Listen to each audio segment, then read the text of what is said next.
The reorganization meeting of the Board of School Directors is called to order. The following holdover members of the Board of School Directors are Ms. Casalis, Mr. Lapidus, Mr. Taylor, and Dr. Taratusky. Please stand for the Pledge of Allegiance.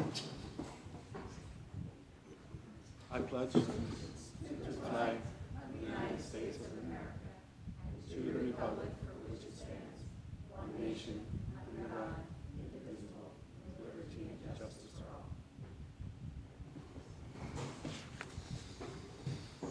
Notice of the reorganization meeting pursuant to Section 402 of the Pennsylvania Public School Code of 1949, as amended.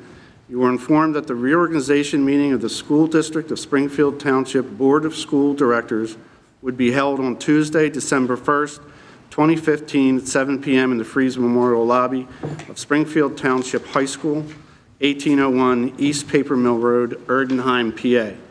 The agenda for the meeting would include the election of the President and Vice President of the Board of School Directors.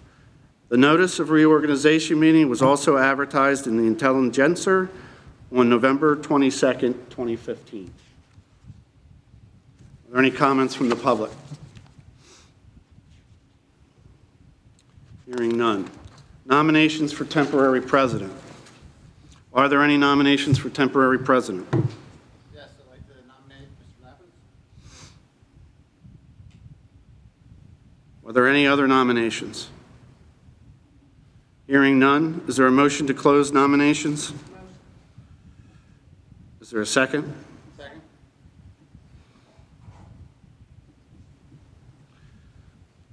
Roll call. Ms. Casalis. Here. Mr. Lapidus. Here. Mr. Taylor. Here. Dr. Taratusky. Elections of temporary president.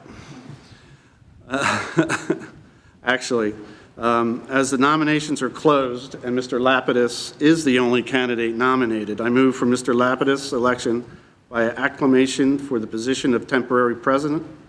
All those in favor say aye. Aye. You can stay there. You can stay there. But you didn't bring your script. Thank you, the padded seat. Did you bring your script? We could just go home right now, right? All you guys have come out for naught, right? Thank you. Have a good night. Drive safe. No. Oh, wait, I'm on Gretchen's. Okay. The Montgomery County Board of Commissioners has certified the results of the municipal general election of November 3rd, 2015 in Montgomery County for the office of school director in the Springfield Township School District as follows: Mr. John Chapman, Ms. Janine DePaul Nelson, Mr. Benjamin Rayer, Ms. Catherine Sarsfeld, Ms. Gretchen Slipinski. Judge McGill will administer the oath of office for the new board members en masse by directing the new members to repeat after her. Mr. Chapman, Ms. Nelson, Mr. Rayer. I can stop. Oh.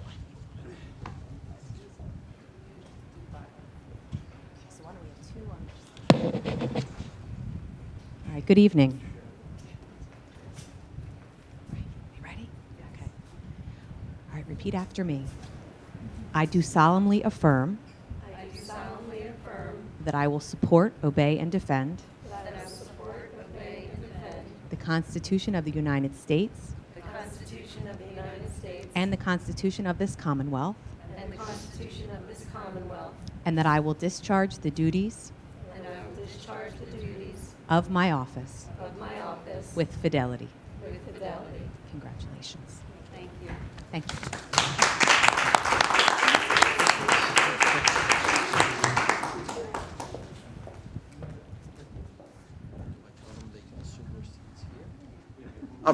Newly sworn board members can assume their seats. Come on down. I feel like, let's look at the Price is Right. Come on down. Janine DePaul Nelson, come on down. You're supposed to run and have that name tag. No, no prize. This is what you get. Okay. All right. Are there nominations for president? Nominate Gretchen Slipinski. Are there any other nominations for president? The nominations are closed, and Ms. Lipinski is the only candidate nominated. Therefore, I move for Ms. Lipinski, election by acclamation for the position of president. All those in favor say aye. Aye. All right. Congratulations, Ms. Lipinski.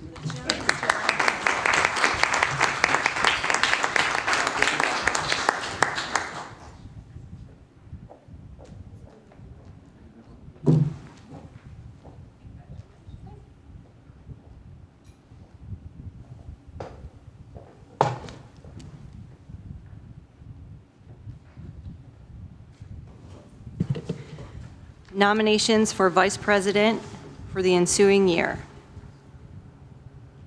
Are there any nominations for vice president? I'd like to nominate Ms. Sarsfield. Thank you. Are there any other nominations for vice president?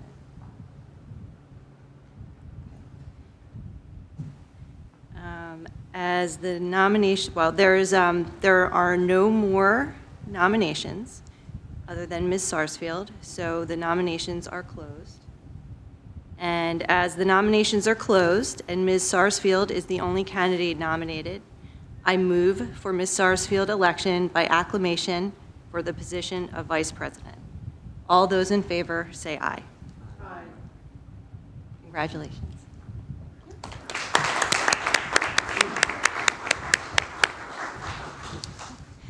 Are there any comments from the board? I'd just like to say thank you all for supporting us. And we have a busy year.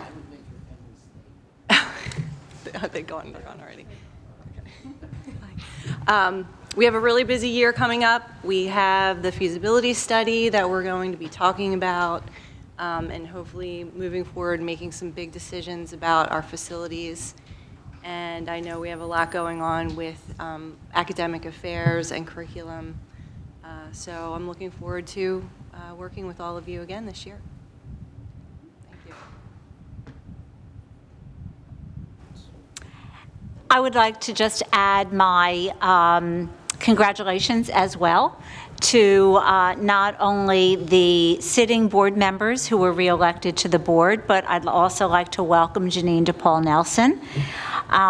We met last week and we had a very fruitful and productive meeting, and I'm very much looking forward to having her on the board. And again, I want to offer my thanks and congratulations to the current board members who were reelected.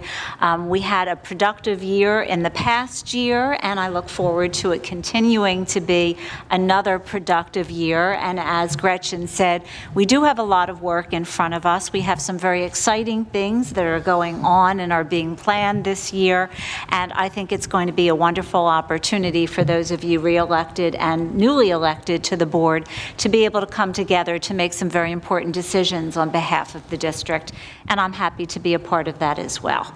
I also just want to wish all of the board members at this time a very happy holiday season, since that's coming up very shortly, and we will not be having another board meeting this month. Are there any comments from the public? Okay. So that ends the reorganization meeting. Motion to adjourn.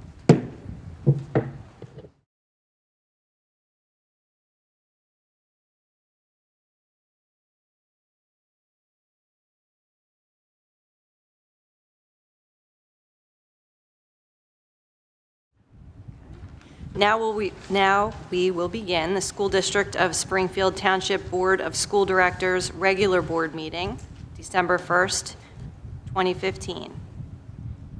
Let's all stand for the Pledge of Allegiance.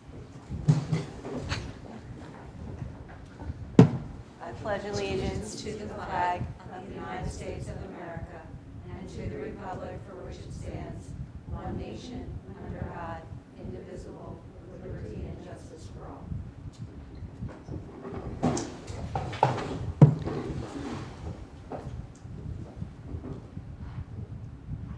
Reading of the mission statement. Mr. Chapman? The mission of the school district of Springfield Township is to educate and develop all students as learners and citizens who are high-achieving, resilient, and responsible in a changing global community. Thank you. Roll call? Mr. Chapman? Here. Ms. Casalis? Here. Mr. Lapidus? Here. Ms. Nelson? Here. Mr. Rayer? Ms. Sarsfield? Here. Dr. Taratusky? Here. Mr. Taylor? Here. Ms. Lipinski? Here. Announcements. The board, at its discretion, may videotape all or any portion of public board meetings subject to the limitations set forth in Policy 006.2, Broadcasting of Meetings.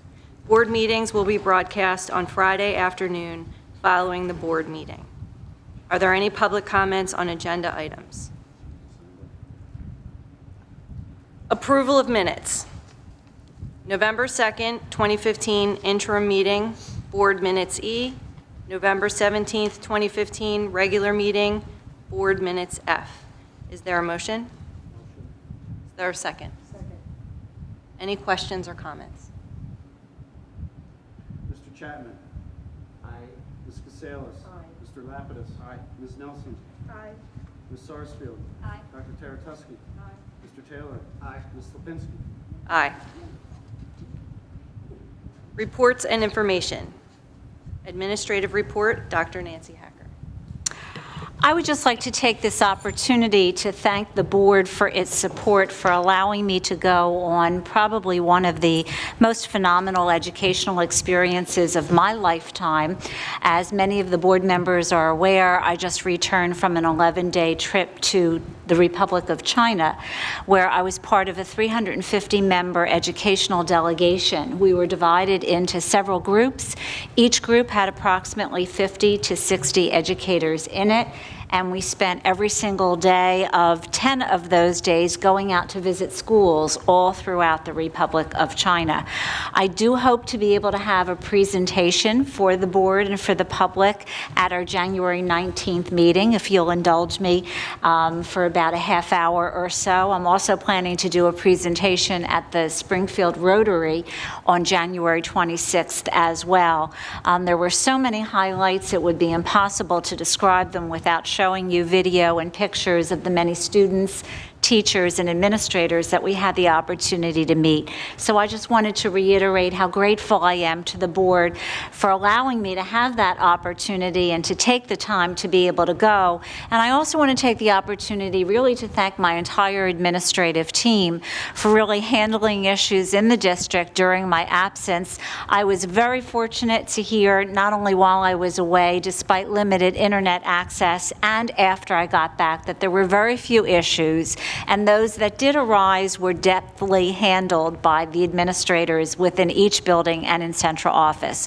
So my thanks to all of you for stepping up to the plate and ensuring that I didn't have a lot of things that I had to worry about while I was away or once I got home. I very much appreciate your efforts while I was gone. So thank you for that. And finally, I also want to just quickly mention that Ms. Patterson has indicated that this Friday is the annual science fair at the middle school from 8:45 until 11:15 in the morning.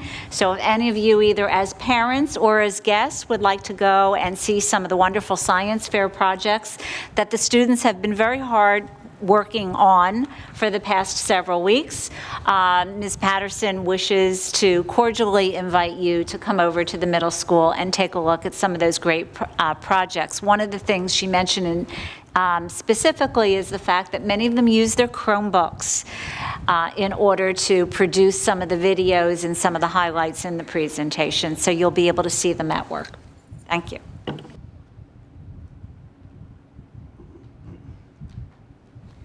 Reports of committees. Property Committee, James Taylor.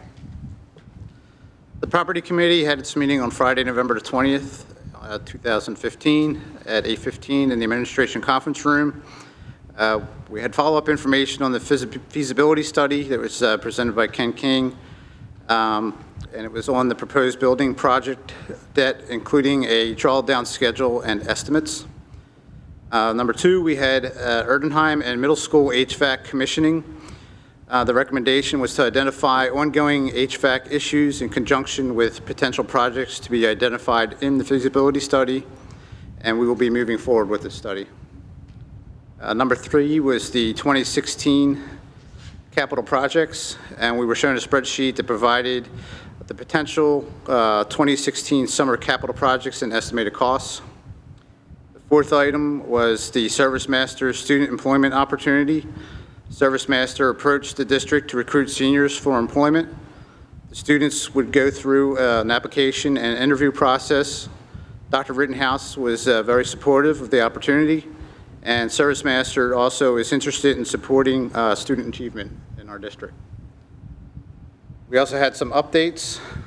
The Erdenheim Cafeteria Expansion Project has been moving forward, and the projected date of completion is December the 20th. The second update was on the odors that have been reported at Erdenheim. We are continuing to find sources of odor from the HVAC condensation drain lines. Staff is replacing defective trap primers and performing preventive maintenance on a regular basis. The odor reoccurred recently when HVAC units were switched to the heating for the season. And we had no comments from the public, and that was it. Any questions?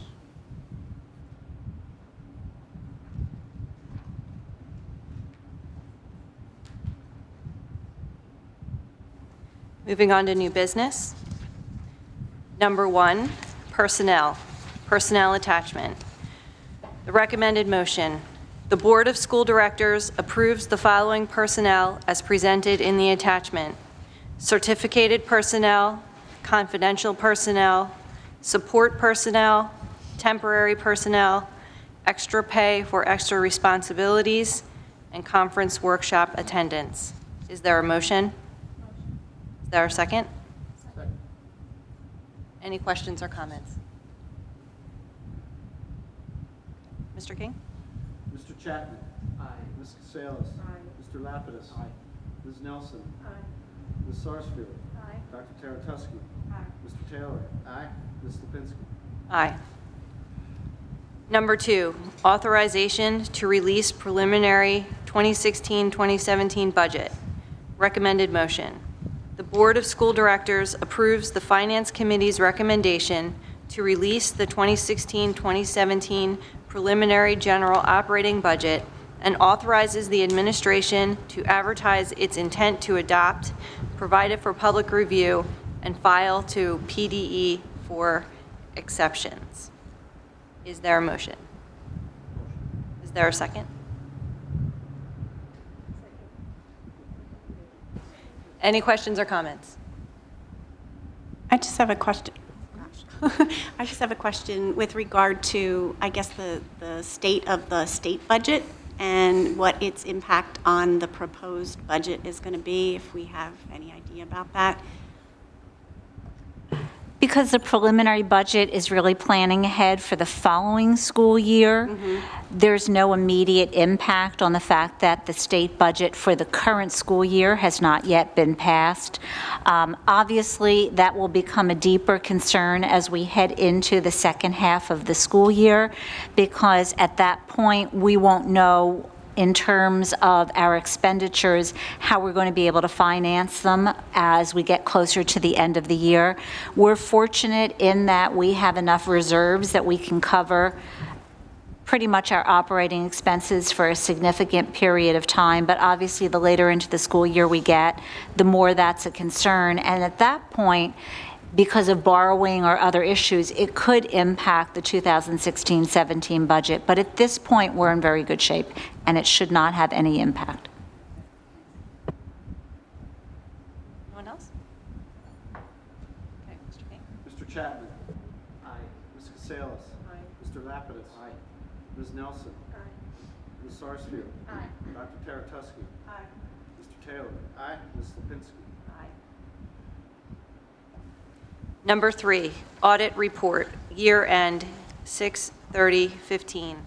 Recommended motion: The Board of School Directors approves the Finance Committee's recommendation to accept the audit report for year-end June 30th, 2015, as prepared by Dreslin and Company for the School District of Springfield Township. Is there a motion? Is there a second? Any questions or comments? Mr. Chapman? Aye. Ms. Casalis? Aye. Mr. Lapidus? Aye. Ms. Nelson? Aye. Ms. Sarsfield? Aye. Dr. Taratusky? Aye. Mr. Taylor? Aye. Ms. Lipinski? Aye. Number 4, change order 001, Mun Roofing Corporation. Recommended motion. The Board of School Directors approves Mun Roofing Corporation's change order 001 associated with Springfield Township High School roof replacement in the amount of $4,764.75 for wood blocking around perimeter of main roof area and new aluminum coping to accommodate height of additional wood blocking. Thank you. Attachment Q. Is there a motion? Motion. Is there a second? Second. Any questions or comments? Mr. Chapman? Excuse me one second. I'd just like to make a quick comment. As the board members are aware, based on information that I gave them earlier this morning, I just want to commend Mr. Thorne for reaching out to this roofing company. He was concerned about the original change order pricing that he got for this work. He reached out to them and convinced them to lower the original price and to cut off $2,000. So I just want to commend him, and I'm mentioning that because there always is a mind towards fiscal efficiency, and particularly in these areas where we are spending dollars in order to facilitate the renovation of many of our buildings and so forth, it's always with an eye towards fiscal responsibility, and I wanted to just highlight that and Mr. Thorne's efforts.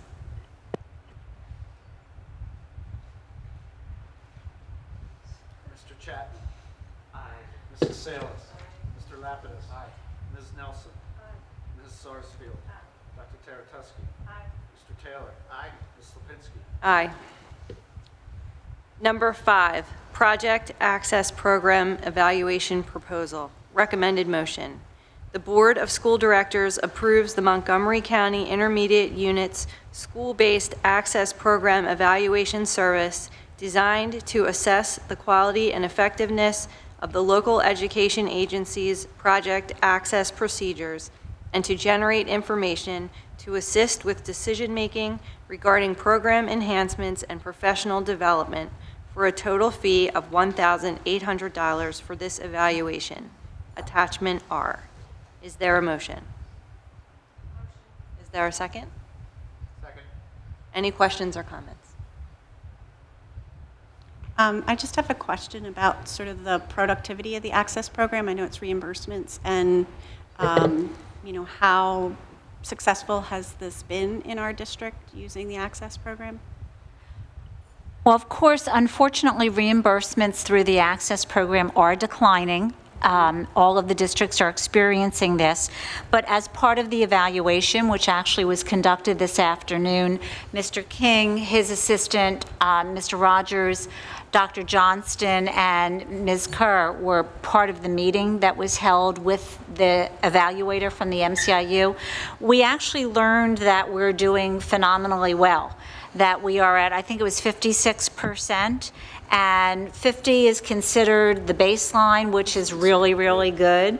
So we were told that we're doing very, very well in terms of getting those reimbursements and drawdowns to which we can apply our expenses. So we were very pleased at the results and the recommendations that came as a result of the evaluation, and we hope to be able to continue to have as effective procedures as we've had up until this point. Good. Nancy, could you give us, Dr. Hacker, sorry, could you give us a little synopsis of what the Access Program is, just for the community out there that may not know. Sure.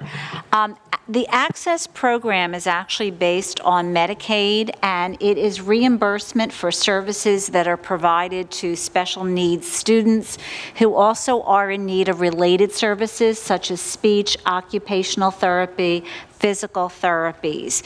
And it's essentially a reimbursement formula based on the services that are provided to those students, including, for example, any work that's done by personal care assistants who are assigned to help them in terms of holding a pencil or any of the other related services that they may need. It may be for supplies or materials. So we get a certain percentage, and rather than sending us back a check, they basically put the money into, it's similar to an account. Ken likes to call it a bucket. And then we can apply those monies to other special education services. So it's very important that we log all of the services that are being provided in special education for students with related service needs. It's also very important that families complete the paperwork, because we can't identify the students unless the families, after an IEP meeting, go back and submit the claims for the Medicaid. That's how we get our access reimbursement. So just to follow up on that, if we're providing 100% of whatever services, but we're only being reimbursed 56%, the factors that cause that lack of complete reimbursement, would you say a majority of it is due to the parents not getting the paperwork in order to have the claims filled out? Like, what are the factors that are preventing us from getting more than 56% reimbursement? I'm going to ask Dr. Johnston really to address that, because she's the expert, but no, there's no blame involved. It's the fact that we're not entitled to 100% of the reimbursement. Oh, I see. Damon, do you want to add to that? I just think that the 56% is of the students who have special education needs and services within the district. 56% of them are eligible for medical assistance. Their families have chosen to seek out medical assistance as a result of their disability. And so those services are then reimbursable, and there's a new and improved formula that's been in place for the last 3 years across the Commonwealth as a result of a federal audit that happened 4 years ago, give or take. And at that time, that's the new formula allows for us to create, we develop all the costs, and then we're reimbursed for 56% based on the number of families that are eligible for the program who have related services. Does that make sense? It does. So just a follow-up question then, Sure. because I know that when I had my own private clients, many families would not even be aware that their child with their related disability would be eligible for this extra assistance, which not only would benefit the school, but it Right. actually benefits the family as almost being like a supplementary insurance. Absolutely. So is there something that we can be doing as a district once we identify that a student has a 504 plan or an IEP to assist them with filling out the paperwork, which can sometimes be cumbersome? Or following up to see if they've applied for benefits that their child would be entitled to? That's a great question, and we are very fortunate to have 3 social workers in the district, and those 3 social workers work tirelessly with the families to educate them about the options of medical assistance, what it provides to their family, and how they can access it within the community. This sort of the secondary benefit is it's helpful to the school. And so families have been, in fact, that's what we heard from the IU today, that many of the districts in Montgomery County are sitting around 30% enrollment. We're sitting at 56%. So they were really pleased with actually where we were sitting. And we were talking about, do they have some materials that they're going to share with us actually next week that we could use that talk about the advantages to family, to continue to educate them, to build opportunities. The other part is once families enroll once, they have to continue to enroll, usually annually, although sometimes it's a little bit different. So and there's what we learned today is there's no way for us to know that someone has expired. Right. That just, once they are expired, we find out, then we can help the families reapply. Right, If they so I- haven't done that on their own. Right, so that's what I guess I mean, is that maybe if there's like a tickler system that can be implemented to be able to follow up with the family and say that, because in the end, it ends up benefiting both parties. And I think a lot of families feel that it's dependent on income to qualify for these benefits, and it's not. Right. So, Agreed. okay, thank you. And Holly, I just want to add a point that that was exactly what we talked about today. Ms. Kerr, in fact, talked about, having some kind of a system with a spreadsheet where we would have a reminder system in place so that we would be able to go back to the families each year and remind them, don't forget to continue to apply. I do have a question. Dr. Hacker, when you were just speaking about the agenda item 5, you said that we've been evaluated as being in a high percentage of reimbursement, and so I'm not sure what we're voting on. Is this for reimbursement to the MCIU for an evaluation that's already been done, or another evaluation of our Yes, systems? no, the evaluation has been Okay. done, and the final meeting to review Okay. the results took place today. Thank you. Okay, I thought that we were doing another evaluation. No. Thank you.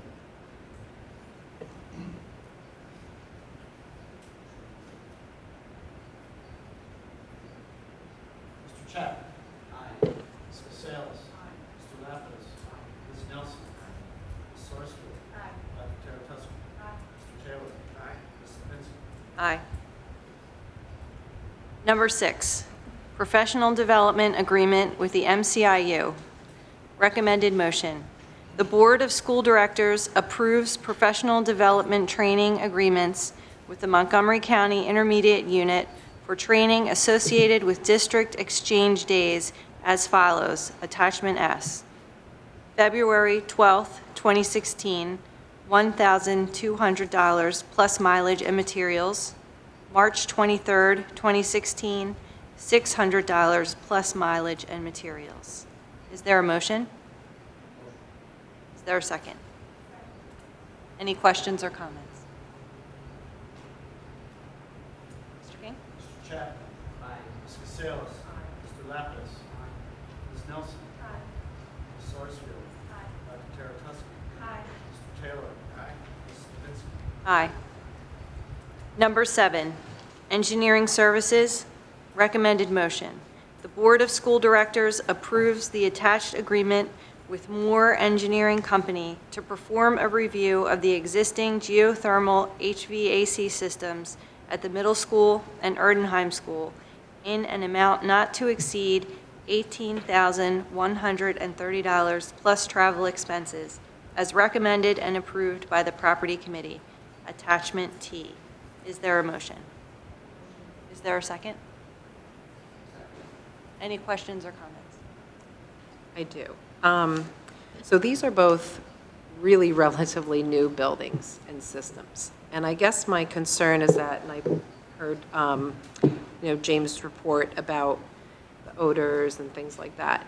I guess my concern is that, is part of this review going to determine if something was deficient in terms of the construction or implementation of the HVAC system? Because it seems to me that with new schools like this, there shouldn't be a need to review how they're functioning. So I'm wondering if that's part and parcel of what we're going to pay $18,000 for.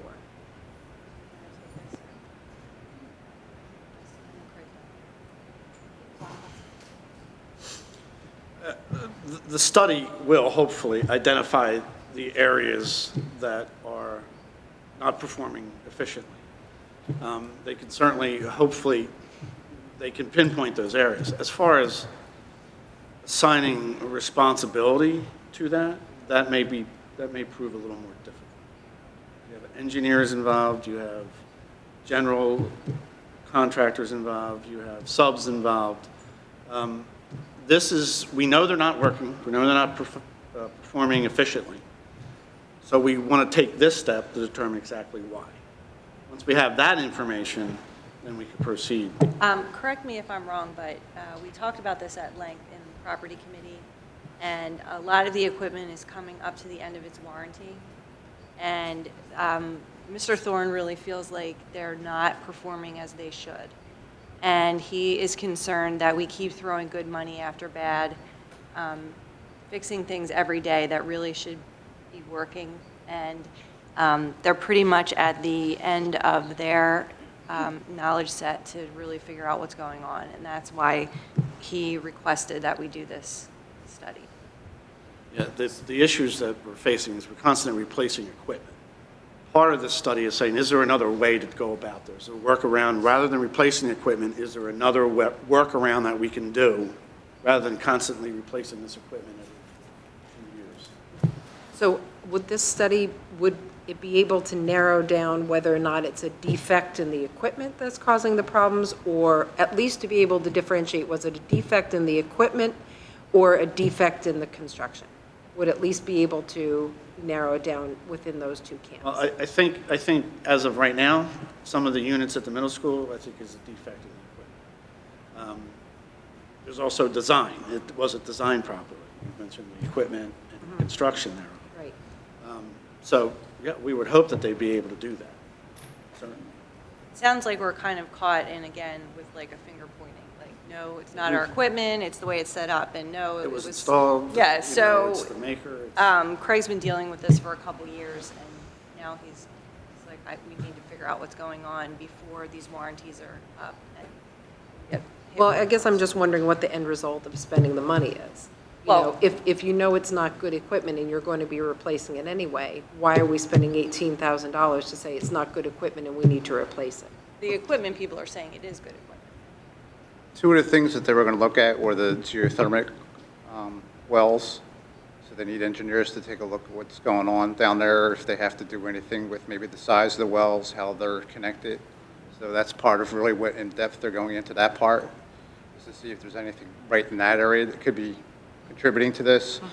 The other thing that was mentioned is that the one company, I believe, did tell Greg that the one part on the equipment was replaced, 3 times due to failure, which was, the company actually said that's, more than what we normally see on average out for the equipment that they sell. So, and the other thing so they have to look into the pump primers. So those two things together is what they're really going to be looking at. So the wells, which is, the geothermal, to look at that is one thing, and then the equipment, like we said, the pump primers and what type of equipment's there to do it. I mean, I was actually in for Lisa's review the one day, and right in the middle of it, we heard the big pop going up. So I was, so definitely that's part of what they have to look into, is really seeing not only the equipment, but looking at the wells that are tapping into to cool the building.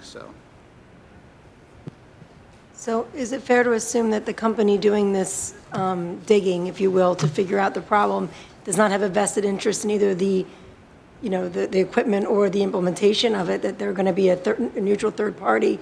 And to Holly's point, if something's uncovered that was faulty on their end, what are our next steps then? I wasn't part of the meeting leading up to this, but are we employing the same people who installed it to now figure out what the problem? I mean, That would all have No, to be determined later. this is a third-party engineering company that's been identified to come in. They're totally neutral in terms of their findings, and it's really difficult to talk about the next steps until we know exactly what the issues are and where they are.